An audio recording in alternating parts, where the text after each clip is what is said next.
உலகத்தில் இருக்கிற மனிதர்கள் எல்லாம் நம்மளை நேசிக்கணும்னா நமக்கு நம்மகிட்ட ஏதாவது ஒரு குறிப்பிட்ட காரியத்தை எதிர்பார்ப்பார்கள். இது இருந்தால் உங்ககிட்ட வருவாங்க. சிலருக்கு என்னன்னா, இவங்க நகை நிறையா இருந்துச்சுன்னா நிறைய பேர் நம்மகிட்ட பழகுவாங்க. இவங்ககிட்ட நிறைய நகை இருக்கு அப்படின்னு. நிறைய ஐஸ்வர்யம் இருந்துச்சுன்னா பழகுவாங்க.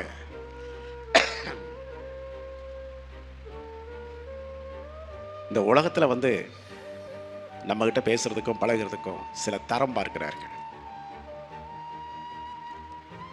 ஆனால் நாம எந்த நிலையில இருந்தாலும் நம்மை புறம் தள்ளாத நம்முடைய தேவன் நம்மை அவர் நேசிக்கிறார் என்பதற்கு அடையாளமாக நீ எந்த நிலைமையில இருந்தாலும் சரி அவர் வர்றார், உன் அருகில வருகிறார், உன்னை தொடுகிறார், உன் கூட பேசுகிறார், உனக்கு வார்த்தையை கொடுக்கிறார், உன்னை உயிர்ப்பிக்கிறார்.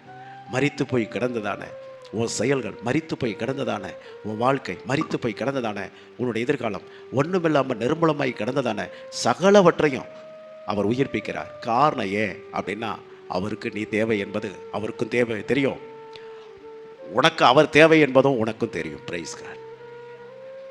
அல்லேலூயா.